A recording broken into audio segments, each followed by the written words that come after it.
BJP अध्यक्ष महेंद्र भट्ट प्रेमचंद अग्रवाल के पक्ष में बयान देने के बाद से विपक्षियों के निशाने पर है। प्रेमचंद अग्रवाल का समर्थन करने को लेकर अब बेरोजगार संघ के नेता बॉबी पवार ने महेंद्र भट्ट पर कई आरोप लगा दिए। महेंद्र भट्ट पर सवाल खड़े करते हुए बॉबी पवार ने कहा कि प्रेमचंद अग्रवाल और महेंद्र भट्ट के बीच व्यापारिक रिश्ते हैं, इसलिए महेंद्र भट्ट प्रेमचंद अग्रवाल के ढाल बनकर पहाड़ विरोधी बनने को भी तैयार है। दरअसल बेरोजगार संघ अब जमीनों से जुड़े 2 कागज सामने लाया, जिसमें महेंद्र भट्ट के बेटे से जमीन का सौदा प्रेम अग्रवाल के बेटे द्वारा करना बताया जा रहा है। वहीं महेंद्र भट्ट कांग्रेस के भी निशाने पर हैं। कांग्रेस के बड़े नेता हरीश रावत ने साफ कहा है कि महेंद्र भट्ट जिस तरह से बयान दे रहे हैं उसे बिल्कुल स्वीकार नहीं किया जा सकता। वहीं कांग्रेस की मुख्य प्रवक्ता गरिमा दसौरी ने भी महेंद्र भट्ट और प्रेम अग्रवाल के व्यापारिक रिश्तों को लेकर सवाल खड़े किए हैं। ये नहीं कि महेंद्र भट्ट अपने जुबान से इसको बोल रहे हैं, उनसे बुलवाया जा रहा है। आप बताइए महेंद्र भट्ट का प्रेमचंद अग्रवाल के साथ क्या संबंध है? उनकी जो चीज़ें वहाँ पर हो रही है, जो उनका आपसी जो व्यापार है या उद्योग है, उसमें जो पार्टनरी है उसका क्या है? उनके बच्चे आज तक नौकरी पर नहीं गए, दोनों के कोई ऐसा वो नहीं किया। उनके नाम पर इतने करोड़ों अरबों की ज़मीनें कहाँ से आ गई है? ये देखिए ना, ये तो फर्ज है, उनके दोनों के नाम है। महेंद्र भट्ट के बेटे का नाम है, उसके प्रेमचंद अग्रवाल के बेटे का भी नाम है। किस प्रकार से इतनी संपत्तियां आ जा रही है? ये फर्ज है, सरकारी डॉक्यूमेंट है। कोई समस्या है किसी को तो महेंद्र भट्ट ये बता के दें कि जो प्रेमचंद अग्रवाल के साथ जो उनका व्यापारिक उद्योग जो धंधा चल रहा है उस पर क्या है? अभी तक तो यही लग रहा था कि कहीं ना कहीं अपने मंत्री को बचाने के लिए महेंद्र भट्ट ढाल बनकर खड़े हैं, या फिर ये प्रेम के लिए उनका प्रेम समझ से परे था।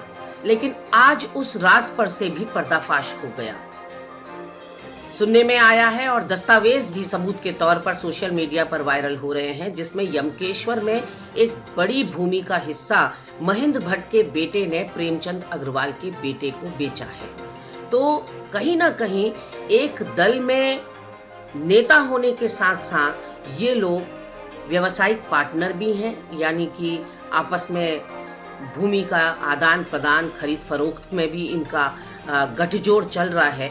और आज ये राज पता चला कि एक ओर जहां पूरा उत्तराखंड का पर्वतीय समाज प्रेमचंद की बर्खास्तगी को लेकर लामबद्ध है, वहीं लगातार महेंद्र भट्ट ढाल बनकर प्रेमचंद अग्रवाल को बचाने का प्रयास क्यों कर रहे हैं? जो उनका बयान है बहुत दुर्भाग्यपूर्ण बयान है। और भाजपा जो नेता को क्या हो गया, पगला गए हैं? तो जिसका जो नामकरण चाहते हैं वो नामकरण करते थे। किसी को पुतला छाप, झोला छाप कहते हैं, किसी को सड़क छाप कहते हैं, किसी को टटपूजिया कहते हैं, किसी को भाजपा के लोग जो है टुकड़ा टुकड़ा गैंग कहते हैं। अलग अलग नामकरण कर देते हैं लोगों के जो है। तो ये भाजपा जो दूसरों को डिग्रेड करने के लिए, दूसरों को के लिए जो इस अपमानजनक शब्दों का उपयोग करते हैं, मैं उसकी निंदा करता हूँ।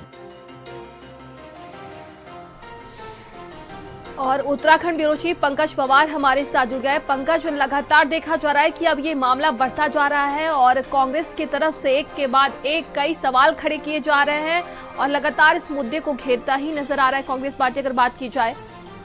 देखिए, बिल्कुल आपने सही कहा, और कहीं ना कहीं जिस तरीके से प्रेम अग्रवाल को लेकर बाकी सब पूरी पार्टी ने प्रेम अग्रवाल के बयान से कन्नी काट ली, लेकिन जिस तरीके से महेंद्र भट्ट उनकी ढाल बनकर खड़े होते हुए नजर आए, उससे कहीं ना कहीं लोगों ने कहीं ना कहीं सवाल जरूर खड़े किए कि आखिरकार महेंद्र भट्ट की ऐसी क्या मजबूरी थी कि जिसके लिए उनको प्रेम के लिए खड़ा होना पड़ रहा था। लेकिन अब जिस तरीके से दस्तावेज बॉबी पवार ने सामने रखे हैं, उससे साफ हो जाता है कि कहीं ना कहीं जो व्यापारिक रिश्ते हैं उसकी आड़ जो है वो देने की कोशिश महेंद्र भट्ट जो है प्रदेश अध्यक्ष के रूप में कर रहे थे। और साफ तौर पर जिस तरीके से उनके द्वारा लगातार प्रेम को बचाने के लिए अपनी गर्दन मुसल में डालने की कोशिश वो लगातार कर रहे थे। जिस तरीके से उनके बयान देखे गए, पहले वो मीडिया को चेतावनी देते हुए नजर आए कि फालतू ना चलाया जाए, और फिर उसके बाद जो है वो जो गैरसैंण में तमाम आंदोलन कर रहे थे उनको सड़क छाप बोल रहे थे। तो कई चीजें हैं जिन पर सवाल खड़े उठ रहे थे, लेकिन अब जाकर वो कनेक्शन समझ में आया है लोगों को। जी पंकज, देखा जा रहा है कि जिस तरीके से एक व्यापारिक रिश्ता बताया जा रहा है दोनों के बीच में, जमीन खरीद फरोख्त को लेकर तमाम बड़ी बातें कही जा रही है, ऐसे में क्या लगता है कि ये मुद्दा और भी आगे बढ़ेगा क्या अब? देखिए, जमीन खरीदना और खरीद फरोख्त करना कोई गलत बात नहीं है, लेकिन जिस बात को लेकर वो उनके साथ खड़े होते हुए नजर आ रहे हैं, तो उससे नैतिकता के आधार पर जो है उन पर सवाल खड़े उठते हैं कि आखिरकार केवल इसलिए आप एक पहाड़ विरोधी बयान देने वाले के साथ खड़े हो गए क्योंकि आपके बेटे ने उसके बेटे को जमीन बेची थी, क्या आपके व्यापारिक रिश्ते हैं, तो इसलिए आप जो है वो पहाड़ विरोधी बनने तक के लिए तैयार हो गए? तो ये तमाम चीजें थी जिन पर सवाल खड़े उठ ही रहे थे, और जिस तरीके से अब दस्तावेज सामने आए हैं उसने कहीं ना कहीं सवाल तो खड़े किए ही हैं। जी कांग्रेस पार्टी क्या लगता है कि इस पूरे मुद्दे को किस तरीके से अब आगे भी भुनाने वाली है? लगातार देखा जा रहा है कई सवाल खड़े और तमाम नेताओं की प्रतिक्रिया भी अब सामने आ रही है।